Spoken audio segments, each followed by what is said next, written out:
एक था डॉक्टर, जो टाइटल रहेंगे ना, एक था डॉक्टर, पेशेंट अभी तक जिंदा है,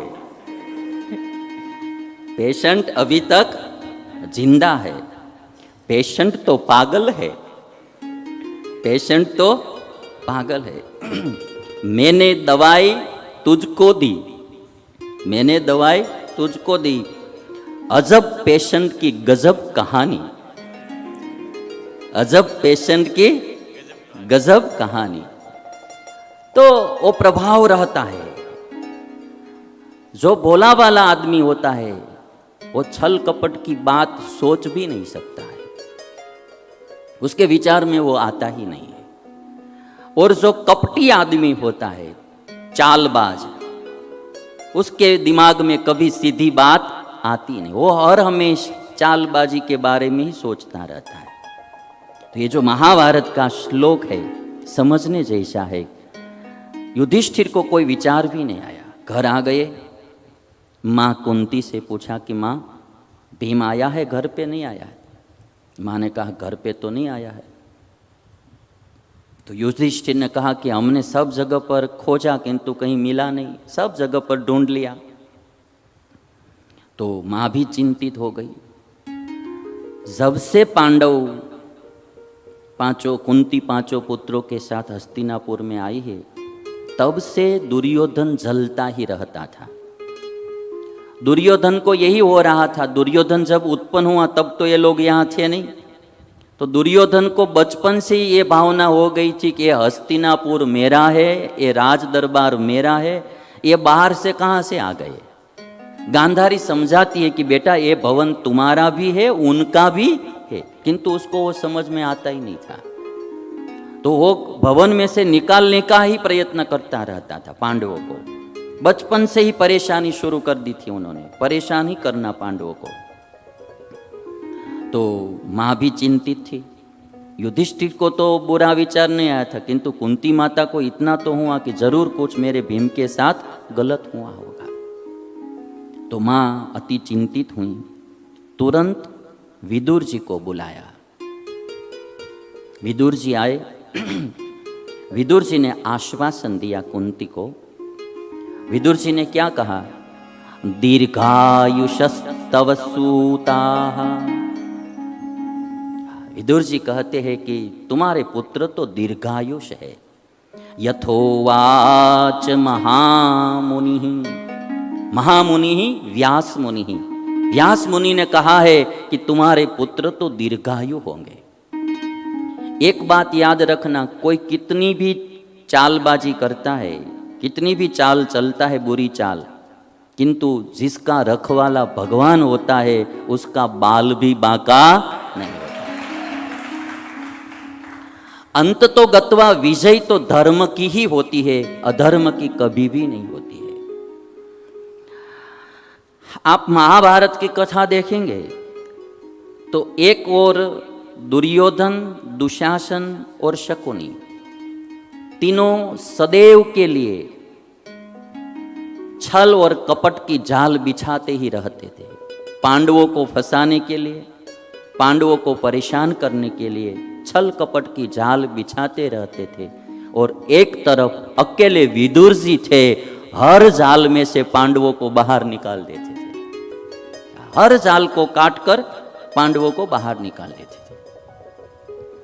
मैंने जब तक महाभारत पढ़ा तब तक मैं मूल महाभारत की कथा करता हूँ, जो मूल शास्त्र में जो व्यास भगवान ने लिखा है। एक और 3 लोग हैं परेशान करने वाले, दुर्योधन, दुशासन, शकुनी।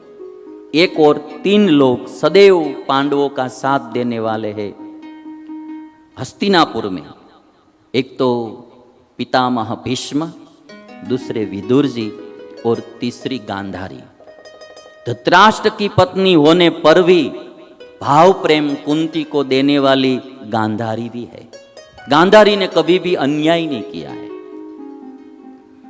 और बाद में तो थोड़ा जीवन आगे बढ़ेगा तो चौथा हित चिंतक और भाव प्रेम और सहाय करने वाले स्वयं श्री कृष्ण भगवान आ जाएंगे।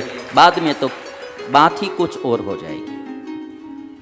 इसलिए मैं देखता हूं कि एक और ये 3 लोग परेशान करते रहते, एक और ये 3 लोग भाव प्रेम देते रहते। परिवार में 2 प्रकार के लोग मिल जाएंगे आपको, कोई सुखी करने वाले भी मिलेंगे तो कोई दुखी करने वाले भी मिलेंगे। परिवार में सब समान नहीं होते हैं।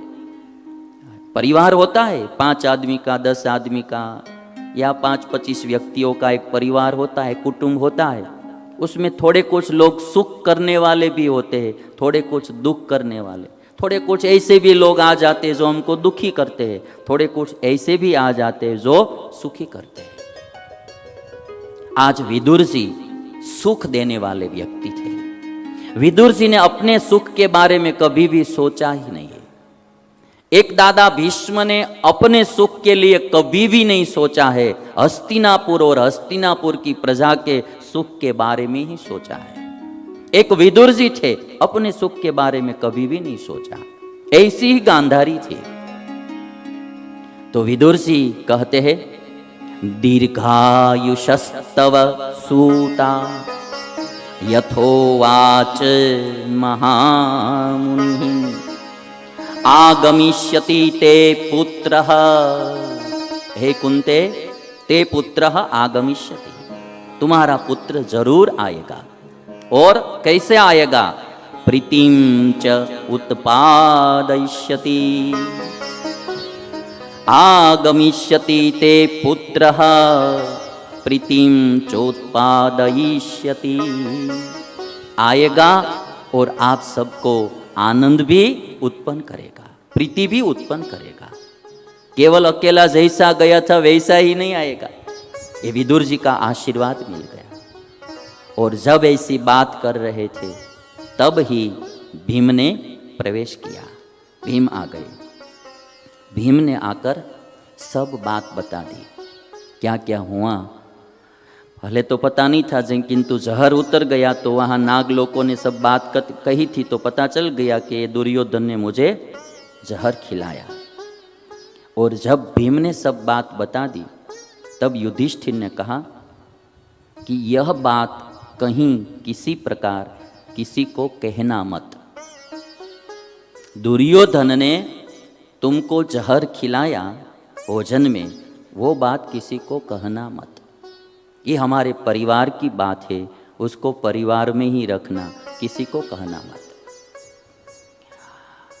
तो जो सज्जन लोग होते हैं ना, वो दूसरे की गलती को भी ऐसे ही ढांप देते हैं, ऐसे ही ढांप, उसको खुली नहीं करते हैं, गलती को खुली नहीं। किसी ने भूल की है तो उसको वो भूल जाते हैं, भूल को भी भूल जाते हैं, वो उजागर नहीं करते हैं, जहाँ तहाँ कहते नहीं है। वो सज्जन लोगों का लक्षण है।